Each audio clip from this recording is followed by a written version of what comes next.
or more importantly, you have to signal high warmth and high competence. And that this makes up 82% of impressions of people. Warmth, trust, likability, friendliness. Competence, power, reliability, capability. So very highly charismatic people, you meet them, you see them, and they are signaling, you can trust me, you like me, and boy, am I reliable and competent at the very same time. So when I say you are charismatic, but you lean very high in competence, which means that people can see you as cold or stoic if you're not showing enough warmth cues. Have you been told that? Intimidating? Indirectly. Indirectly, yeah. Right. People are just scared to say it to me, and I'm joking. But no, I do get that. I think I have like some degree of self-awareness as to how I come across. And I think how you described it is exactly how I come across. And that's not a bad thing, right? Like, you get to pick your own recipe. Like, I lean a little higher on the warm side. I'm also female, and there are differences between men and women. So typically, not always, men default to higher in competence.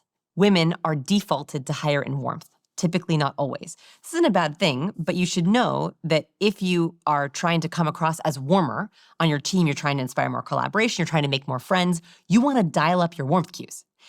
If you're someone who's interrupted a lot, not taken seriously, people forget meeting you, you need to dial up competence. This is like a thermostat.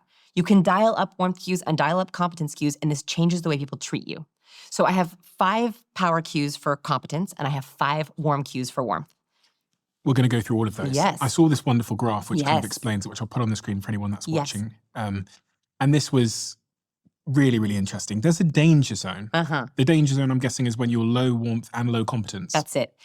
Those are those folks that are stoic. If you don't send enough warmth cues, if you don't send enough competence cues, people cannot trust you. They have trouble working with you. They have trouble talking to you. This is the curse of very smart people. Very smart people think, my ideas will stand alone. My book smarts are great. I don't need to communicate these cues. My ideas are enough. That's what happened to Jamie Siminoff in the tank. He did not show enough warmth or competence cues. He relied solely on his ideas and his numbers, and he could not get a deal. So people who want to be taken seriously, you have to show warmth and competence.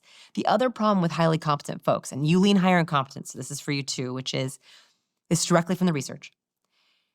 Too much competence without enough warmth leaves people feeling suspicious. So no matter how competent you are, no matter how good your ideas are, if you are not showcasing that with warmth, people are skeptical of you. And this is what happens with a lot of my students, is they're like, people don't trust me.